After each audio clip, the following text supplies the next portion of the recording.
entering the slow zone. The best slow hits station 105.8 Light FM. Light is beautiful. Light is beautiful. Jadi kita memang betul-betul harus memastikan bahwa kita itu hidup dengan suatu cara dan di dalam suatu lingkungan yang selalu memberikan kepada kita atau mendekatkan kita pada sumber-sumber kebaikan, kebenaran, keindahan, sehingga keimanan kita kepada Tuhan, kepada kebaikan, kepada kebenaran, kepada keindahan itu tidak pernah tererosi karena itu. Ya, jadi kalau kita tererosi, jangan cepat-cepat menyalahkan Tuhan atau menyalahkan orang lain. Jangan-jangan memang kita menghela kehidupan kita ke arah yang negatif, atau kita membiarkan diri kita berada di lingkungan yang buruk. Kita lihat kanan kiri semua keburukan, lama-lama juga kita akan kehilangan keyakinan itu. Jadi mari ya kita semua terus memelihara kendali atas diri kita, memastikan bahwa menjaga agar niat baik kita tidak tertutup oleh egoisme kita, dan selalu menjadikan diri kita, hidup kita itu dekat dengan sumber-sumber kebaikan, kebenaran, keindahan, agar kita terus punya keyakinan kuat bahwa memang hidup ini diciptakan Tuhan untuk kebaikan, manusia ini punya fitrah kebaikan, dan mari kita semua ini selalu terus berupaya memberikan kontribusi agar kebaikan itu makin lama makin terwujud di atas bumi Tuhan dan bumi manusia ini. Light is beautiful. This is Light FM. Light FM.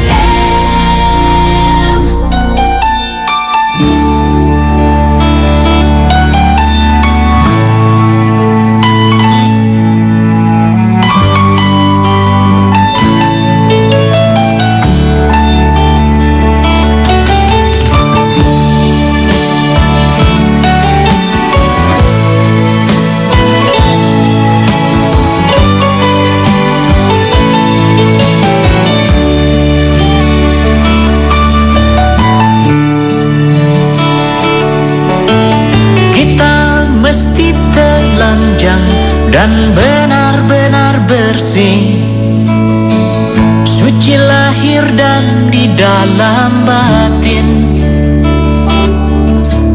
Tengoklah ke dalam sebelum bicara, singkirkan debu yang masih melekat. Oh, singkirkan debu yang masih melekat. 105.8 Light FM, the best Lowy station. Assalamualaikum warahmatullahi wabarakatuh. Light audience. Ya, kembali saya Onyx, hadir dalam berproses menuju kesejatian diri. Untuk edisi hari ini, hari Kamis tanggal 26 Januari 2012. Dan seperti biasa kita akan sharing bersama Siwa Agus Hidayat. Dan saya juga ditemani oleh produser saya Jack Plam Plam, dan juga ada teknisi kami Mr. Isnadila Bamba. Oke, kita langsung sapa saja Siwa Agus Hidayat. Assalamualaikum Siwo. Halo Siwo. Ya, assalamualaikum Siwo. Waalaikumsalam. Oh, ya oke. Ini katanya untung ada teknisi di sini jadi bisa dikutak-kutik peralatannya. Lupa dia mungkin. Baik Siwo. Alhamdulillah bagus sekali keterimanya di sini Siwo. Dan seperti biasa Light Audience, Anda bisa coba menggunakan telepon kami di 021 398 35906, dan katanya sudah ada yang ingin sharing. Assalamualaikum. Ya, assalamualaikum. Halo, waalaikumsalam. Dengan siapa ini? Dengan Doni di Tangerang. Doni di Tangerang. Oke, Mas Doni. Iya. Assalamualaikum Siwo. Waalaikumsalam warahmatullahi wabarakatuh.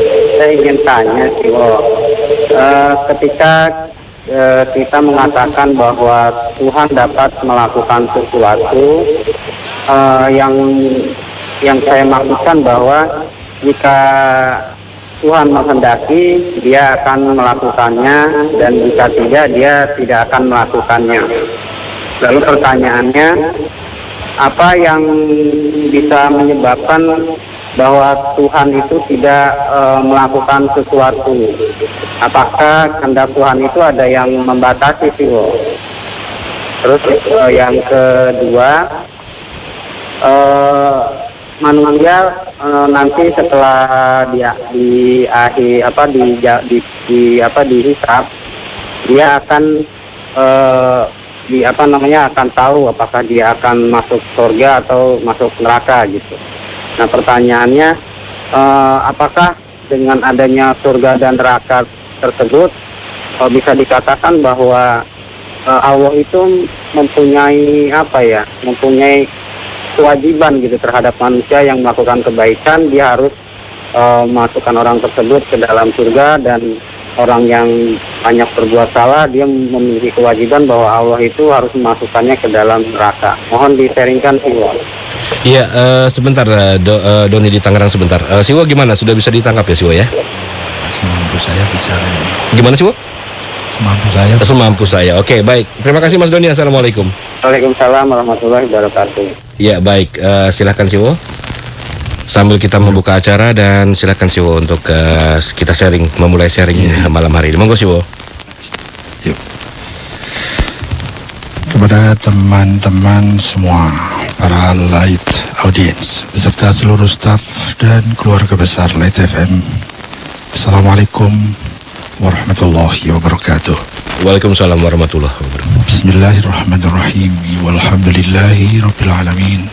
Wassallallahu ala rasulil karimi wa alihi tahirin. Wala hawla wala quwata illa billahil aliyil azim. Kita ketemu lagi dan kita sharing kembali. Sebagaimana biasa, mohon posisikan saya sekedar sebagai teman sharing, karena saya bukan narasumber dan bukan rujukan. Saya masih dalam rangka berproses. Apa yang saya yakini benar, yang saya pahami benar, masih di dalam wilayah relatif, terbatasi oleh kapasitas kemampuan saya.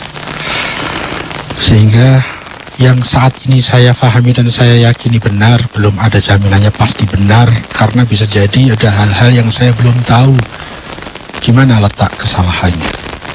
Sebagaimana sering saya alami, saya sangat sering merevisi kebenaran yang sebelumnya saya pahami, saya yakini, tapi kemudian saya mendapatkan lagi kebenaran yang menurut saya lebih bermutu, sehingga saya harus merevisi. Nah, untuk itulah maka saya tidak berani mengatasnamakan pihak-pihak tertentu, apalagi hal-hal yang serius, misalnya seperti mengatakan menurut ayat ini, menurut Rasul, menurut Allah. Ya, belum sampai ke sana. Baru sepanjang yang mampu saya tangkap. Bisa jadi lebih banyak yang belum saya tangkap. Untuk itu maka mohon jangan tergesa diterima, dan mohon jangan tergesa ditolak. Menerima ataupun menolak ada konsekuensi logisnya. Menerima ataupun menolak merupakan pengambilan sebuah sebab yang pasti diikuti oleh akibatnya. Dari hari ke hari kita selalu mempunyai dua opsi itu dalam seluruh sektor kehidupan kita. Kita menerima atau menolak. Itu akan membangun kehidupan kita. Pada saat kita menerima dan menolak tidak dengan cermat, maka ya kita sendiri yang akan didatangi oleh akibatnya. Menerima dan menolak. Dengan itu kita membangun hidup kita masing-masing. Kalau kita sembarangan menerima atau sembarangan menolak, tanpa ada kaidah yang jelas, tanpa ada alat ukur yang mapan, tanpa ada validator yang jelas, maka kita akan terjebak, terombang-ambing oleh situasi diri kita dan situasi yang ada di luar diri kita. Kita terlalu mudah menerima atau kita terlalu mudah menolak. Sesuatu yang belum valid kita sudah terima atau kita sudah menolak. Kedua-duanya tidak relevan. Kedua-duanya tidak baik. Ya, untuk itu maka mari kita berbagi, meskipun sekedar berbagi konsep, berbagi pendapat, berbagi pemikiran, berbagi argumentasi. Mudah-mudahan kita bisa tindak lanjuti oleh kita masing-masing dengan cermat dalam menerima, cermat juga dalam menolak. Setelah itu kita bisa aplikasikan dalam kehidupan kita dari saat ke saat, dari hari ke hari, dan seterusnya. Dari situlah kita membangun diri kita. Apakah diri kita ini akan berjalan naik semakin baik, semakin benar, semakin sempurna, semakin bijak, semakin indah, semakin tentram, atau kita sekedar jalan di tempat, atau bahkan mundur. Semuanya keputusan ada pada diri kita masing-masing. Sekian pengantarnya dan kita lanjut ke topik pertama. Mas Doni di Tangerang. Yang saya tangkap kurang lebih begini, bahwa Allah itu maha menghendaki. Kalau Allah menghendaki pasti terjadi. Kalau Allah tidak menghendaki tidak akan ada terjadi yang tidak dikehendaki itu. Pertanyaannya, adakah yang membatasi dia pada saat dia tidak menghendaki sesuatu? Ya, siapa yang bisa menghalangi sehingga Allah tidak menghendaki sesuatu? Kemudian yang kedua, kalau seseorang itu sudah dihisab dan dia tahu akan masuk surga atau masuk neraka, pertanyaannya, pada saat seseorang itu dihisab dan hasilnya baik, apakah itu merupakan sebuah kewajiban Allah untuk memasukkan dia kepada ke surga? Mungkin pertanyaan yang menggelitik begini. Allah punya kewajiban, dan kewajiban itu terhadap manusia. Itu mungkin yang pertanyaan yang agak menggelitiknya di situ. Saya akan coba sharingkan tentu sesuai dengan kapasitas saya. Yang pertama, ini terkait dengan masalah tauhid sifat, yaitu bahwa Allah itu berkehendak. Allah itu maha berkehendak. Dalam bahasa Arab disebut sebagai iradah. Allah maha berkehendak.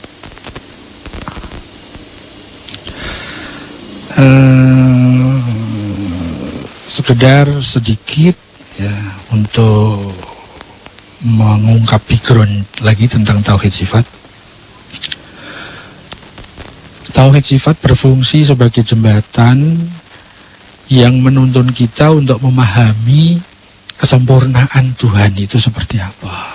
Kemudian kita dituntun melalui tauhid sifat.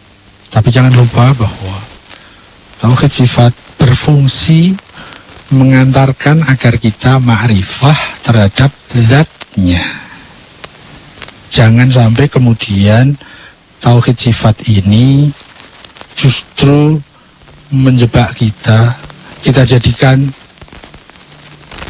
itu loh Tuhan itu seperti itu.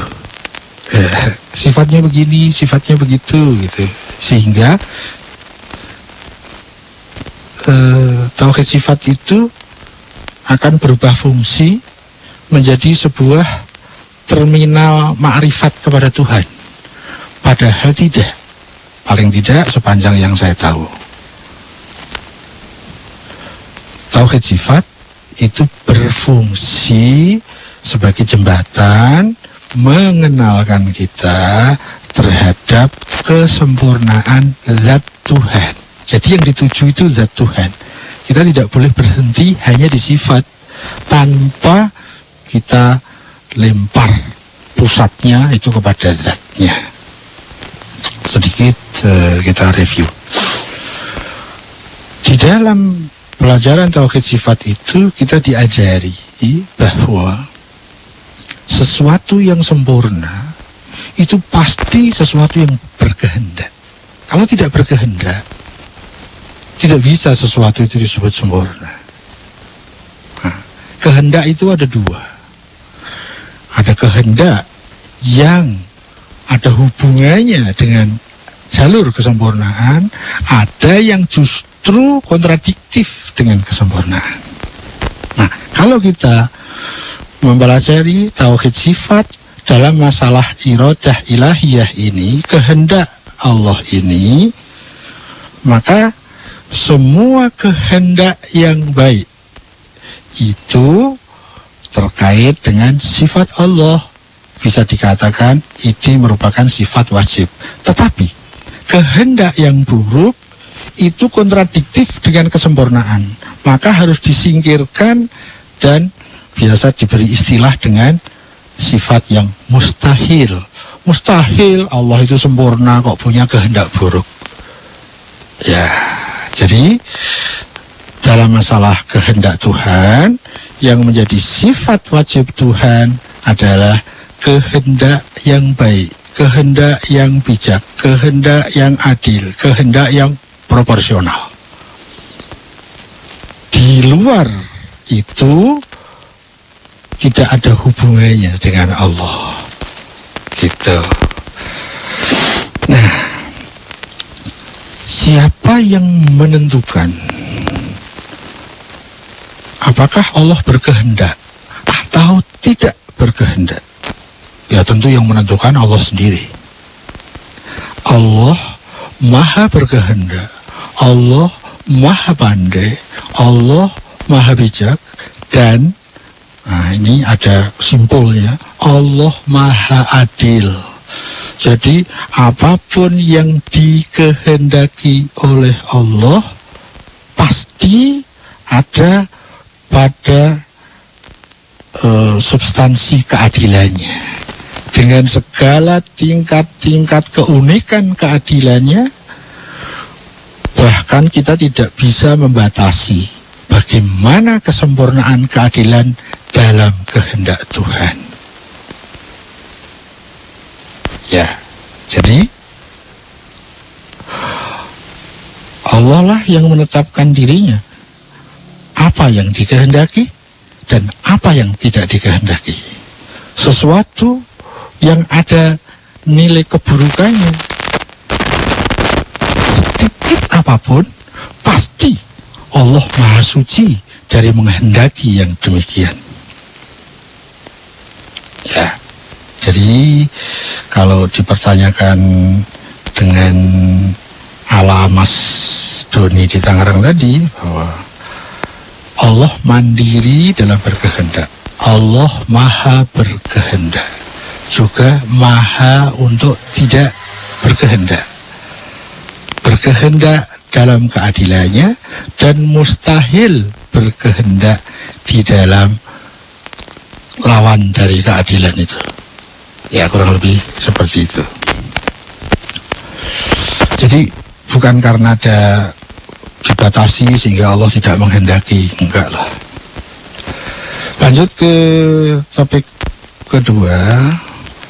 Kalau seseorang sudah dihisab, kemudian menurut timbangan, menurut ukuran, menurut syarat-syarat, menurut alat ukur bahwa dia itu mempunyai sebab-sebab yang kemudian diikuti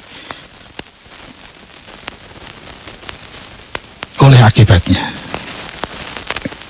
Di sini akibatnya adalah surga. Ya.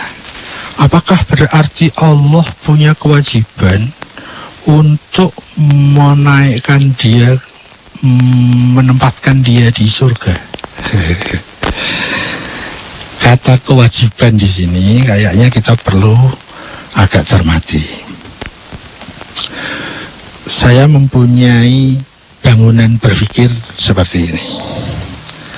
Allah sudah menetapkan kehendaknya, baik kehendak yang dituangkan di dalam alam semesta yang sering dikaitkan dengan sunatullah. Kalau sebabnya begini, akibatnya begitu. Itu sudah ditetapkan dalam kehendak takwini ilahi. Ya, kalau kita pandang dari situ, maka siapapun yang mengambil sebab-sebab surga, maka otomatis sunatullah berjalan, akibatnya mengikuti sebabnya. Kalau dia mengambil sebab-sebab yang bisa membangun surga, maka akibatnya otomatis dia akan mendapatkan surga. Tidak harus kemudian Allah secara direct, secara langsung menempatkan dia di surga. Tidak. Kehendak Allah sudah ditetapkan dalam kehendak takwininya, bahwa setiap sebab pasti akan diikuti oleh akibatnya. Kalau seseorang mengambil sebab-sebab neraka, maka dia akan ketemu takdir akibatnya neraka. Seseorang yang dia mengambil sebab-sebab surga, maka akan diikuti oleh akibatnya, dia akan mendapat surga. Dia akan menemukan takdir surga. Kita bisa pilih, kita mau pilih ketemu takdir surga atau ketemu takdir neraka. Itu semua sudah dibingkai dalam kehendak takwini ilahi. Kita diberi kebebasan untuk memilih. Kalau kita memilih A, akibatnya itu. Kalau kita memilih B, akibatnya beda. Ya gitu Mas Doni. Jadi kata Allah wajib menempatkan dia di surga, ini kalau kita tidak hati-hati, kita bisa kepleset. Keplesetnya apa? Jadi Allah dipengaruhi oleh kelakuan kita. Ya akhirnya Allah nggak hebat dong. Sama kelakuan kita aja Allah terpengaruh. Sehingga kita bahkan bisa mendatangkan, ini wajib bagi Allah. Karena saya baik, maka Allah punya kewajiban terhadap saya. Harus masuk surga dong.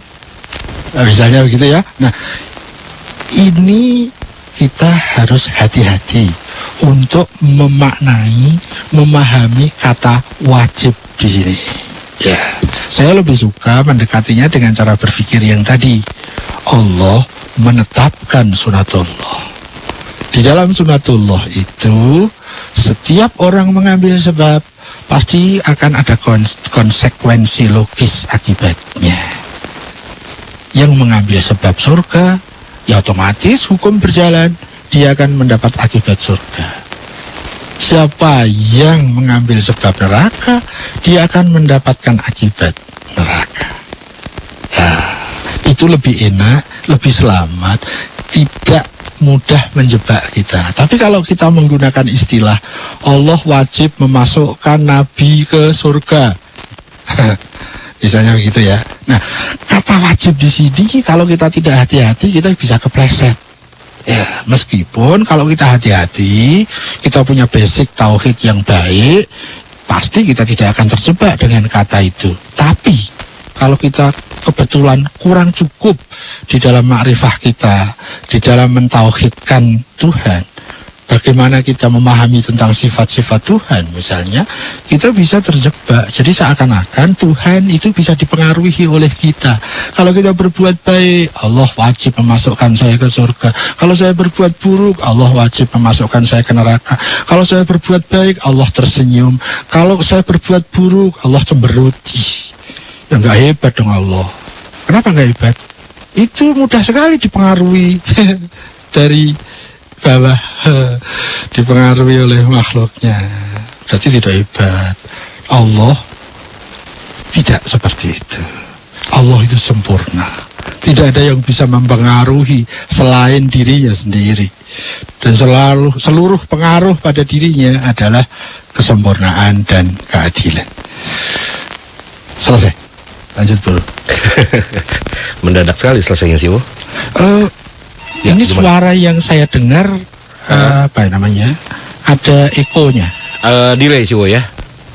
Eko. Iya, jadi ada yang nirukan saya. Betul, itu ada delay sih, Bu. Jadi tapi kesini tidak terdengar sih, Bu, hanya di sana saja. Gitu ya. Pokoknya fine saja sih, Bu. Yang penting satenya cukup ya sih, Bu ya. Oke, baik. Udah berlalu ya. Oke, later saya akan terima lagi telepon di sesi pertama ini. Nanti di sesi kedua kita akan terima 1 penelpon dan 2 SMS ya sih, Bu ya. Boleh. Oke, silakan. Penelpon berikutnya silakan di 021 iya 398350906. Assalamualaikum. Waalaikumsalam. Dengan siapa ini, Pak? Jafar, Pak, di Bandung. Pak Jafar, silakan Pak Jafar. Assalamualaikum, Siwo. Waalaikumsalam warahmatullah. Siwo.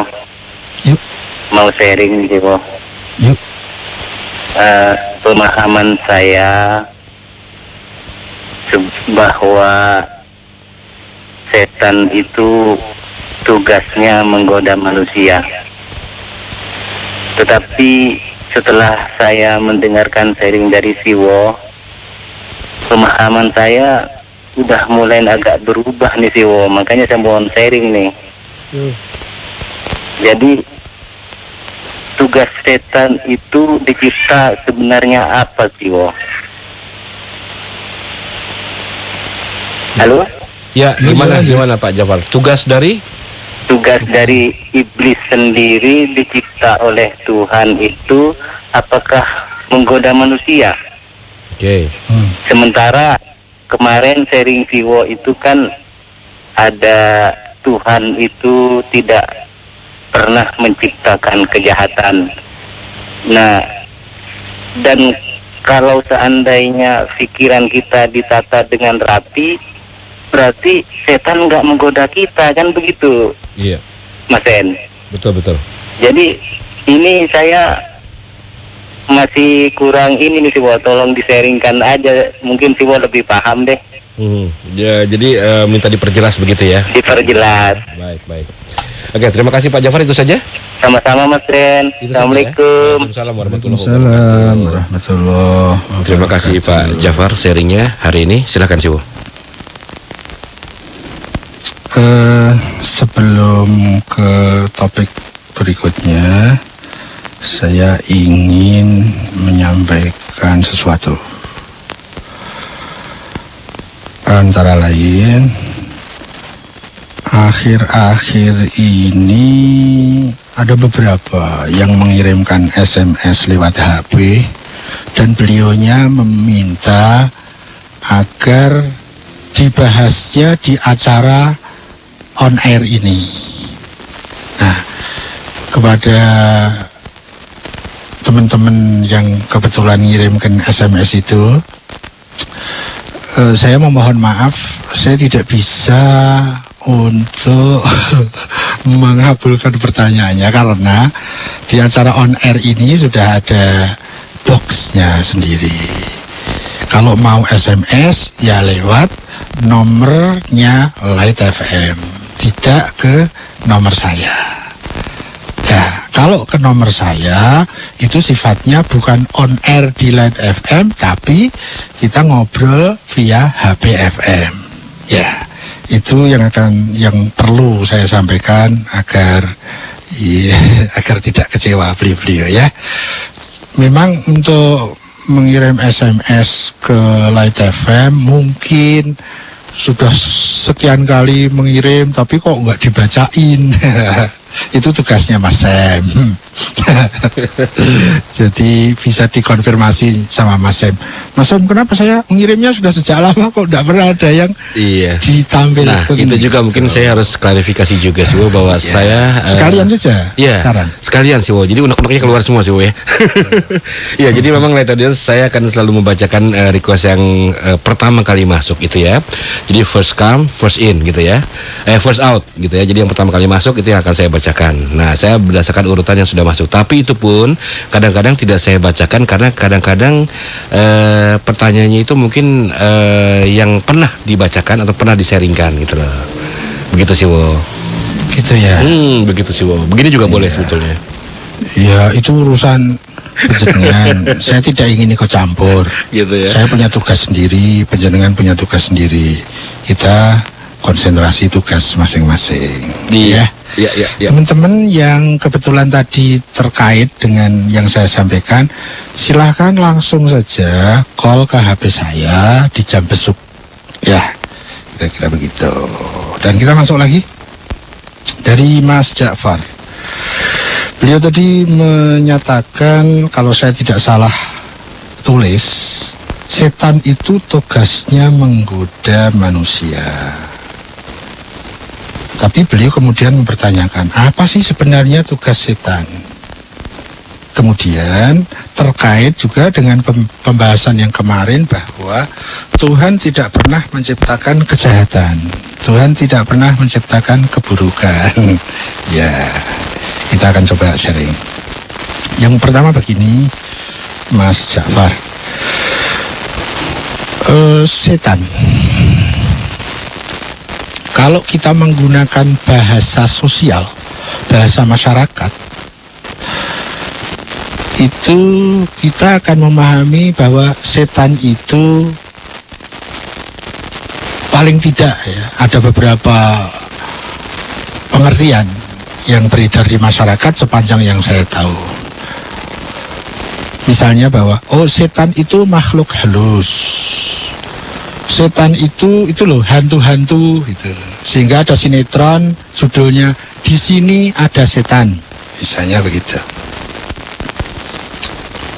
Nah, saya dulu juga punya pemahaman seperti itu. Tetapi setelah proses dan proses, saya mendapatkan satu pemahaman yang kemudian saya pakai untuk merevisi pemahaman sebelumnya.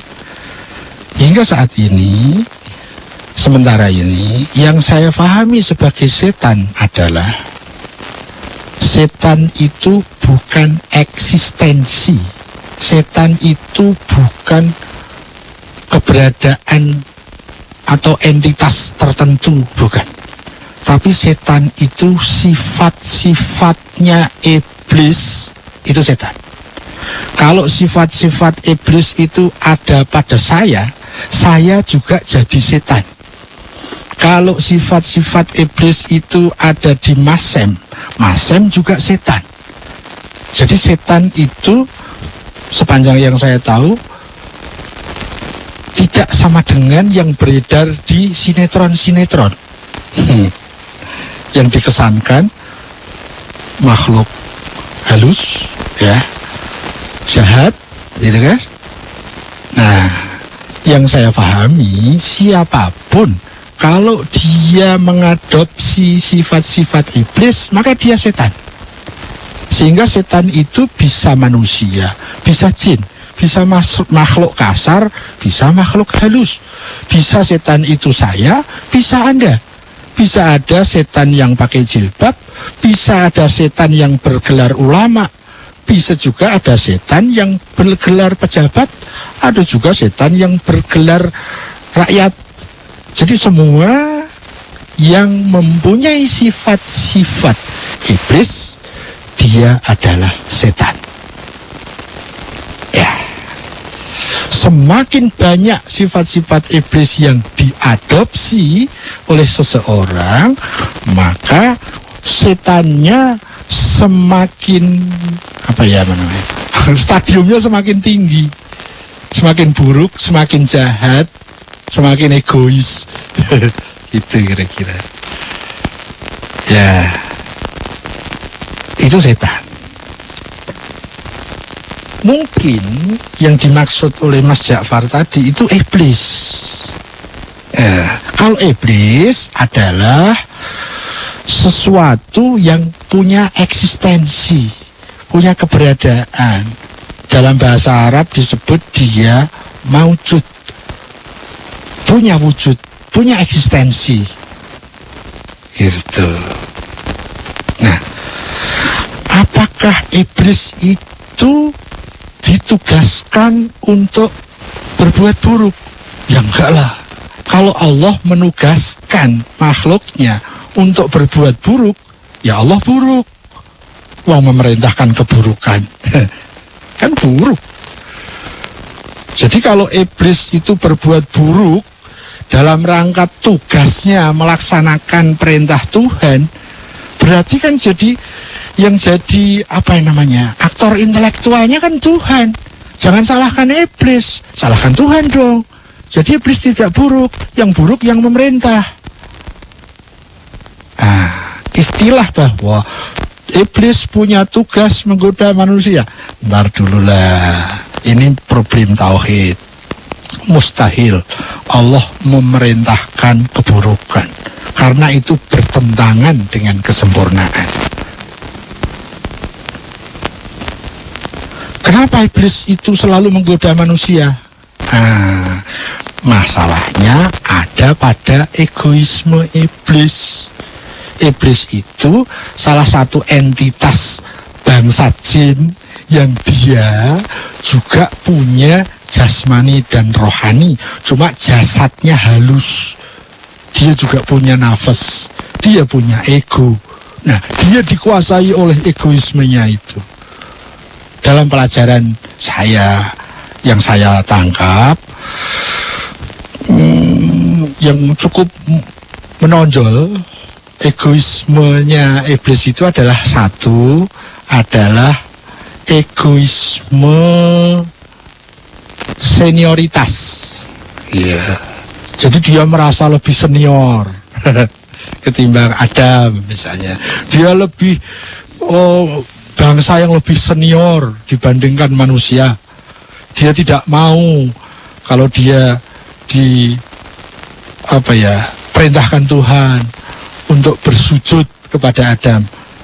Hati-hati, bersujud ini butuh ahli tafsir. Kalau bersujud itu difahami dengan menyembah, sebagaimana yang beredar di masyarakat, ya berarti Allah memerintahkan sesuatu yang salah dong.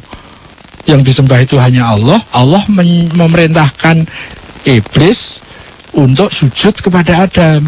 Kalau sujud dimaknai menyembah, tidak mungkin, itu mustahil. Karena mustahil Allah memerintah sesuatu yang salah. Sesuatu yang salah itu bertentangan dengan kesempurnaan. Ya, itu faktor egoisme senioritas. Saya kan lebih tua, dia baru umurnya berapa sih? Anak masih bau bawang kayak gitu, sudah Sayangnya hal-hal seperti ini kadang-kadang teradopsi di masyarakat. Contoh misalnya, untuk menunjuk siapa yang harus jadi imam sholat di sebuah masjid, kadang-kadang alat ukurnya itu senioritas dalam makna usia. Padahal benar dan tidak benar itu tidak berkaitan dengan umurnya lebih tua atau lebih muda. Tapi kebenaran itu punya alat ukur tersendirinya. Meskipun dia masih kecil, kalau benar ya benar. Meskipun kalau sudah tua, salah ya salah. Ya, itu antara lain. Kita bisa sangat mudah untuk membuktikan itu. Ya, ada nilai-nilai yang harusnya berdasar kepada kebenaran. Apalagi memimpin jamaah sholat, ini masalah yang sangat serius. Ini adalah sebuah perjalanan spiritual menuju Tuhan. Tapi memilih imamnya, dipilih yang umurnya lebih tua. Begitulah. Ini faktor senioritas, hati-hati. Karena kadang-kadang egoisme senioritas itu bisa menghalangi kebenaran.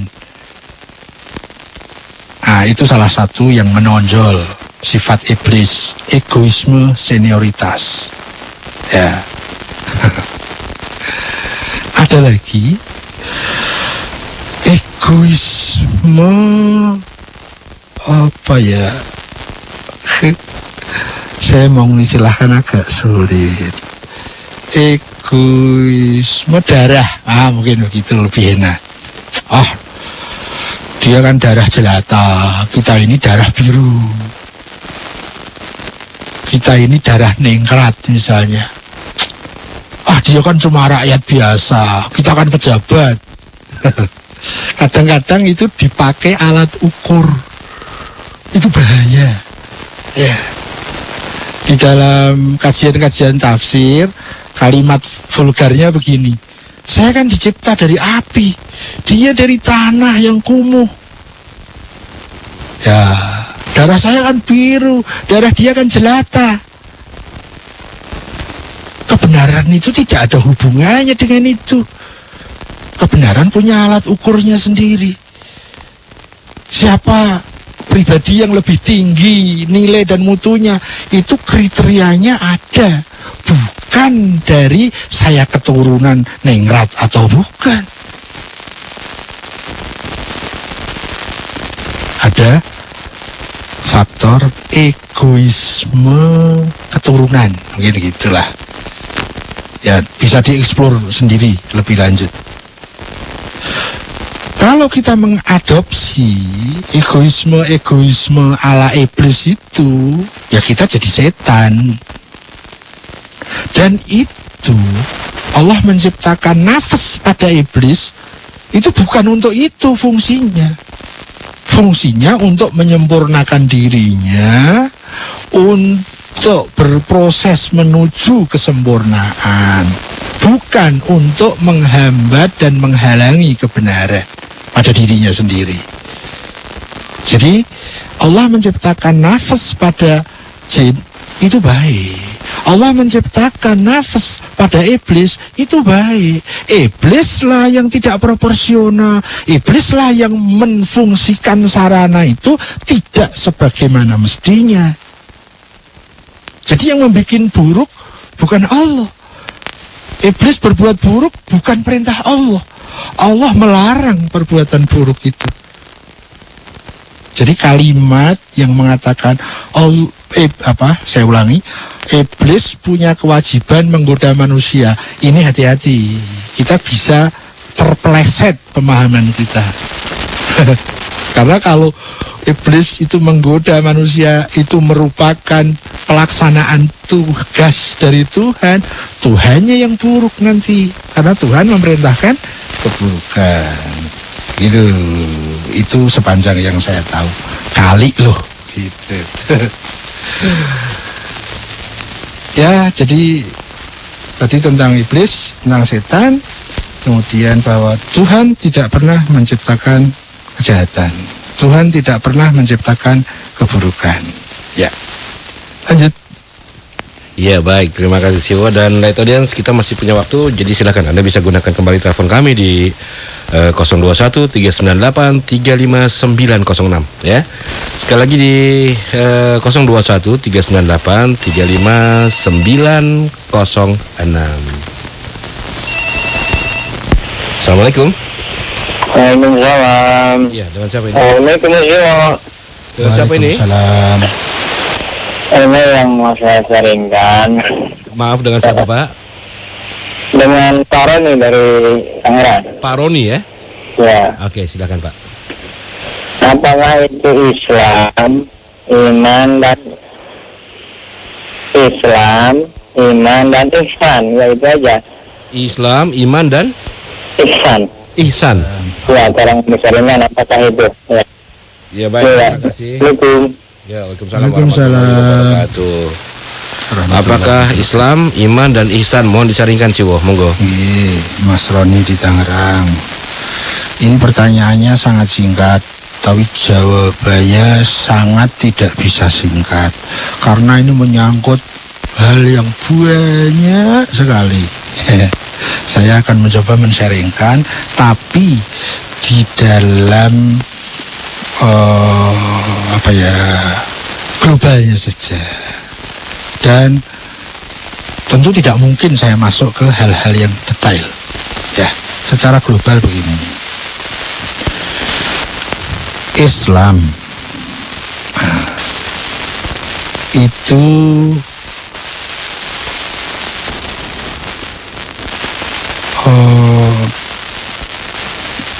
keberserahan total kepada Tuhan.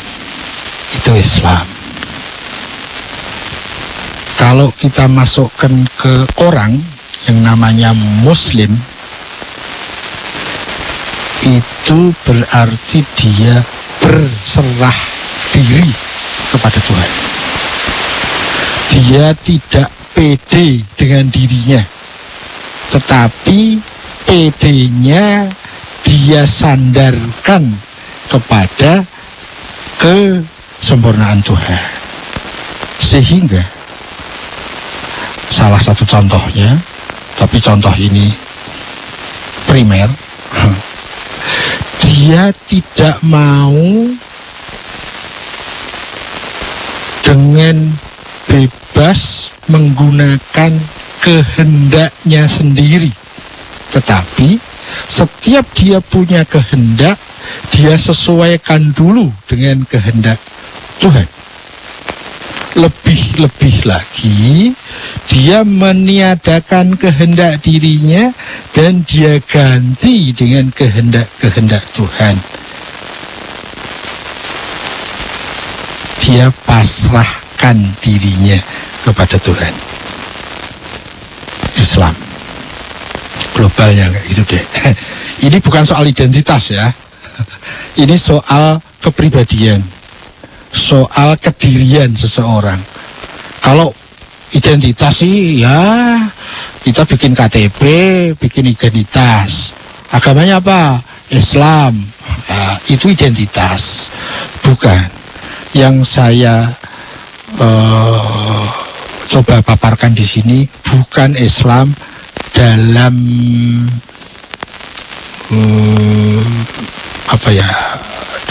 dalam predikat sekedar packing itu, sekedar nama, sekedar istilah, bukan ya. Kemudian iman, apakah iman itu? Iman adalah ikatan jiwa seseorang terhadap yang diyakininya. Nah, di dalam pelajaran-pelajaran agama yang saya pahami, iman itu terkait dengan hal-hal yang sangat mempengaruhi dan menentukan hidup dan masa depannya. Di dalam agama Islam yang saya pahami, semua masalah iman ini masuk di dalam wilayah akidah. Jadi dalam akidah di sana terkait dengan iman.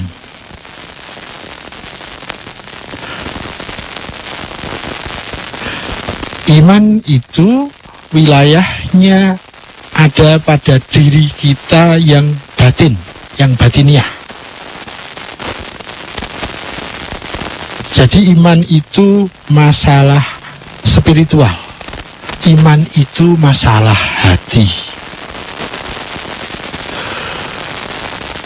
Kalau kita bedakan dengan keyakinan, keyakinan itu adanya di pikiran, adanya di kepala. Kalau iman ada di dada. Kepala bukan pada fisiknya, tapi juga batin dari kepala itu. Ya, bukan pada batok kepala, pada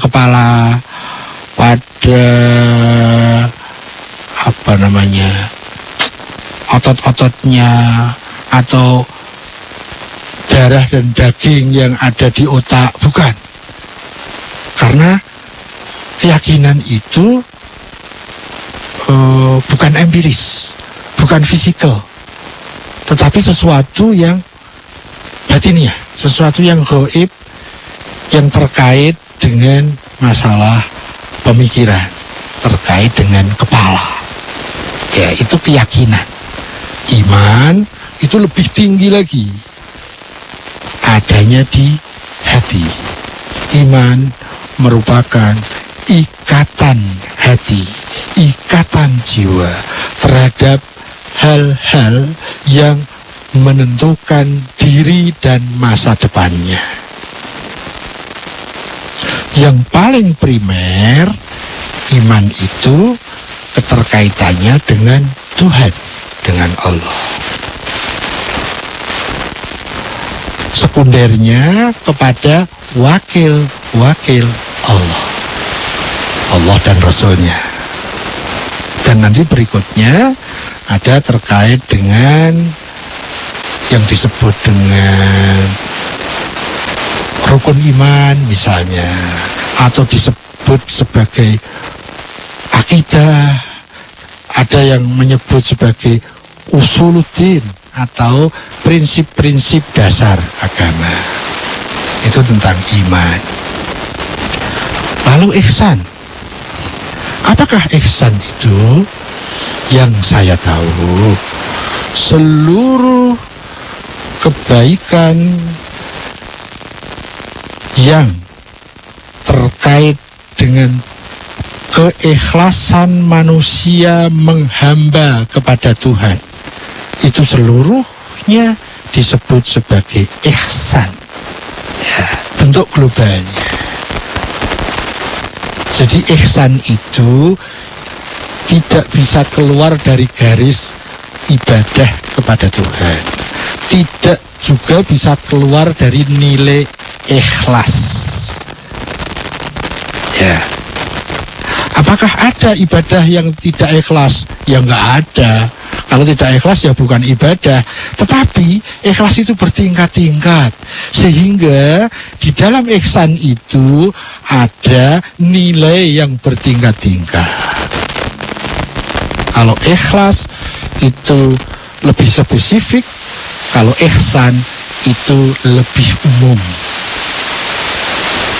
Tetapi yang saya tahu, di dalam ihsan itu pasti niscaya ada nilai peribadatan, dan tentu kalau tidak ikhlas tidak bisa disebut ibadah toh. Di dalam ikhlas itu ada bertingkat-tingkat, sehingga ihsan itu juga bertingkat-tingkat. Kurang lebih seperti